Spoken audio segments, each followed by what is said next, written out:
इंसान जैसा कर्म करता है, कुदरत या परमात्मा उसे वैसा ही उसे लौटा देता है।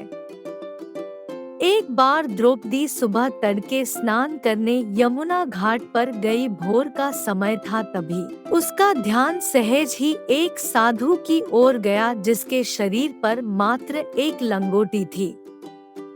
साधु स्नान के पश्चात अपनी दूसरी लंगोटी लेने गया तो वो लंगोटी अचानक हवा के झोंके से उड़ पानी में चली गई और बह गई। संयोगवश साधु ने जो लंगोटी पहनी वो भी फटी हुई थी। साधु सोच में पड़ गया कि अब वह अपनी लाज कैसे बचाए। थोड़ी देर में सूर्योदय हो जाएगा और घाट पर भीड़ बढ़ जाएगी। साधु तेजी से पानी के बाहर आया और झाड़ी में छिप गया।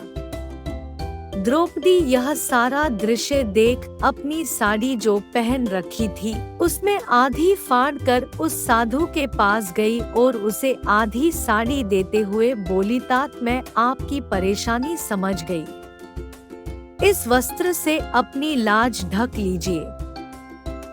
साधु ने सकुचाते हुए साड़ी का टुकड़ा ले लिया और आशीष दिया, जिस तरह आज तुमने मेरी लाज बचाई उसी तरह एक दिन भगवान तुम्हारी लाज बचाएंगे। और जब भरी सभा में चीरहरण के समय द्रौपदी की करुण पुकार नारद ने भगवान तक पहुंचाई तो भगवान ने कहा, कर्मों के बदले मेरी कृपा बरसती है, क्या कोई पुण्य है द्रौपदी के खाते में? जांचा परखा गया तो उस दिन साधु को दिया वस्त्र दान हिसाब में मिला, जिसका ब्याज भी कई गुना बढ़ गया था, जिसको चुकता करने भगवान पहुंच गए द्रौपदी की मदद करने। दुशासन चीर खींचता गया और हजारों गज कपड़ा बढ़ता गया। इंसान यदि सुकर्म करे तो उसका फल सूद सहित मिलता है और दुष्कर्म करे तो सूद सहित भोगना पड़ता है।